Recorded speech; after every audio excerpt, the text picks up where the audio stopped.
Welcome to the PH1105 e-lecture. In this short video segment, we will discuss the phenomenon of interference in sound waves.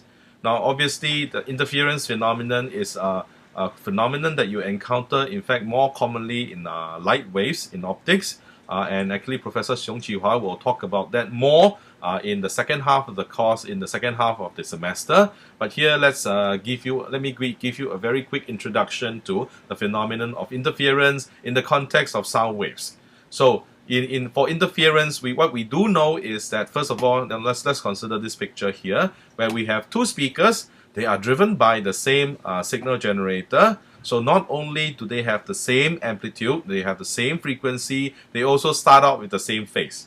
Okay, but as this wave propagates along to this particular speaker, and this wave propagates along to this particular speaker, now because the point P is at the midpoint between the two speakers, the two distances traveled, D1, they are the same.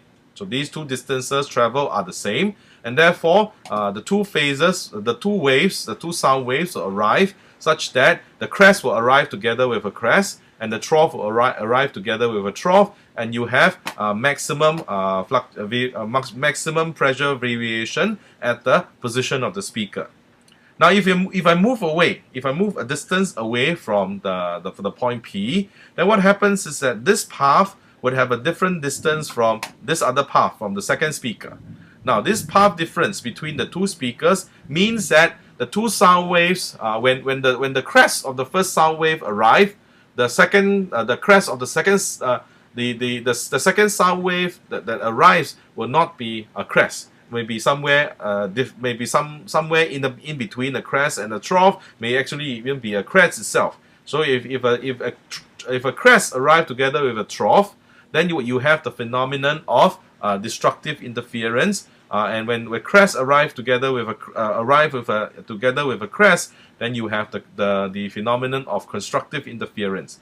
And we can work out in this kind of interference problems, we can work out the next point Q for which we have constructive interference. So we need the wave, the distances from Q to the first speaker to be such that this distance is half. If this distance is half a wavelength, if this distance is half a wavelength more than this distance, then when a crest arrives here from the second wave, a trough will arrive from the first wave, and therefore you have destructive interference. So in order to find the next constructive interference, you need the path difference to be one integer multiples of the wavelength.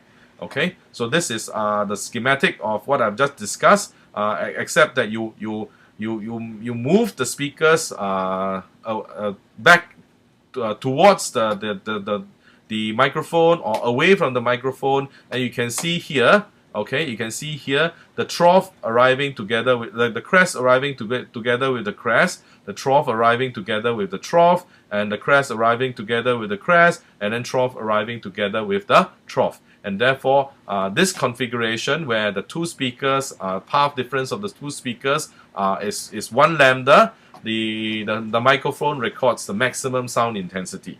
Whereas if the path length from the speakers differ by 1/2 of a wavelength, then what happens is that you see, if I adjust the second speaker so that it is 1/2 of a wavelength behind the first speaker, then but they are producing pressure troughs and pressure crests at the same time. Then we will find that when this speaker is generating a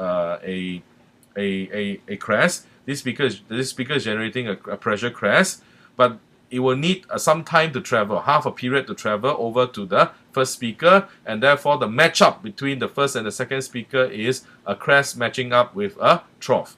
And therefore, the same situation will be true at the microphone, where you have a pressure crest meeting a pressure trough, and therefore they cancel each other out, and the microphone detects little or no sound, and because this is destructive interference. Now, here's a problem on the loudspeaker interference again. So you have the signal generator over here. Actually, it doesn't really matter where the signal generator is, but the microphone is at the position of the is at a distance 4 meters directly away from the signal generator, and the speaker A is 2 meters away from the signal generator, and speaker B is 1 meter away from the signal generator. So P, the position P is now fixed. Okay, but you can change the frequency of the sound wave that you produce through speakers A and B. And the first part of the question asks you, for what frequency does constructive interference occur at point P? So point P is not the midpoint between A and B, so this is some distance away. So the first constructive interference, okay, if you are at the midpoint, then you have a constructive interference, whatever your frequency.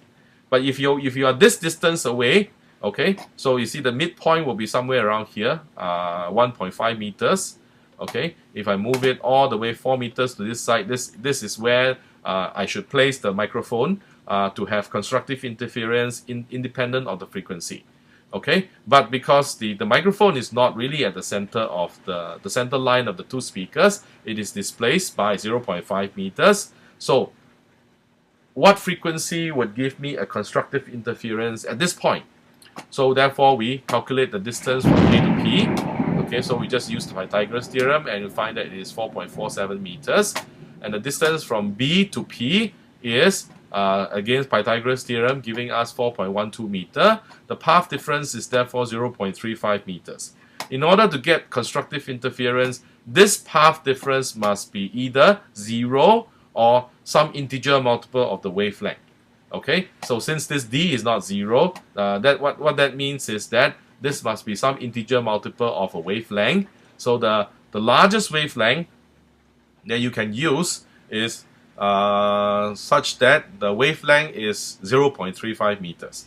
So if that is the case, then the frequency turns out to be 1000 hertz.